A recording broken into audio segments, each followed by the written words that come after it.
আর চুলার পাশে আমরা বসে থাকতাম খাওয়ার জন্য। আমার আপু ২টা বড়া দিয়ে বলতো, "এখন এই ২টা বড়াই খাবি, আর কিন্তু দেয়া যাবে না, ভাত দিয়ে খাইতে হবে তো।" আমার প্রত্যেকটা রান্নার সময় মায়ের কথা খুব মনে পড়ে। লাইক শেয়ার করে অবশ্যই আমাদের পাশে থাকবেন।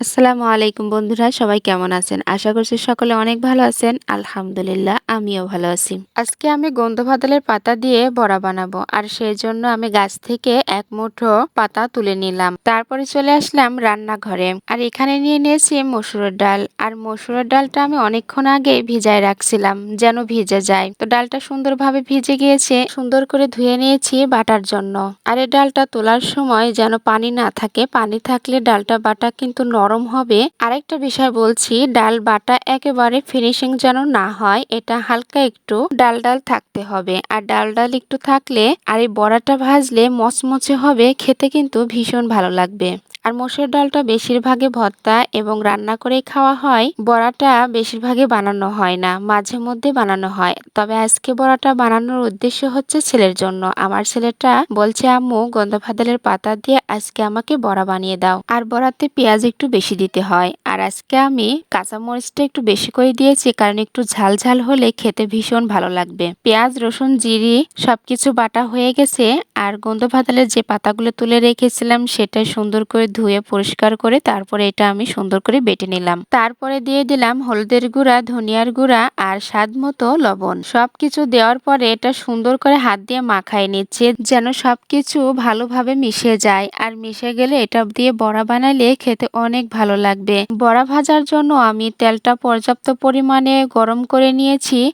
এখন আমি এটা হাত দিয়ে ছোট ছোট করে তেলের উপরে দিয়ে দিচ্ছি। আজকে বড়া বানাইতে এসে সেই ছোট্টবেলার কথা মনে পড়ে গেল। যখন অনেক ছোট ছিলাম, আমার আপু নিজ হাতে এইভাবে বড়া বানাইতো, আর চুলার পাশে আমরা বসে থাকতাম খাওয়ার জন্য। আমার আপু ২টা বড়া দিয়ে বলতো, "এখন এই ২টা বড়াই খাবি, আর কিন্তু দেয়া যাবে না, ভাত দিয়ে খাইতে হবে তো।" আমার প্রত্যেকটা রান্নার সময় মায়ের কথা খুব মনে পড়ে। মায়ের স্মৃতিগুলো চোখে ভাসে। ছোটবেলায় খেলার মাঝে ছুটে ছুটে এসে দেখতাম মা কি দিয়ে রান্না করছে। আর যখন আরেকটু বড় হলাম, তখন মায়ের হাতের কাজগুলো করতাম। মা কিভাবে রান্না করছে সেটা খুব খেয়াল করে দেখতাম। আর কোনো মা যদি অসুস্থ হয়, তবে সেই ঘরে যদি কোনো মেয়ে থাকে, তখন কিন্তু সেই মায়ের সংসারের কাজ কিন্তু মেয়েই করে। আমার বড়া বানানোটা কিন্তু শেষের দিকে, আর এই বড়াটা মচমচে করে ভাজতে হবে। বড়া বানাতে একটু খেয়ে দেখলাম খেতে কেমন হয়েছে। আর এই খাবারটা আমার ছেলের অনেক পছন্দের একটি খাবার। আর যেহেতু পছন্দের খাবার বানাচ্ছি, তাই আমার ছেলে আমার পাশেই বসে আছে খাওয়ার জন্য। আর গন্ধভাতালের পাতা দিয়ে বড়াটা আমরা সবাই ভীষণ পছন্দ করি। গন্ধভাতালের পাতার বড়া খেতে কারা পছন্দ করেন অবশ্যই কিন্তু বলবেন। আমাদের পেজটি ফলো দিয়ে লাইক শেয়ার করে অবশ্যই আমাদের পাশে থাকবেন।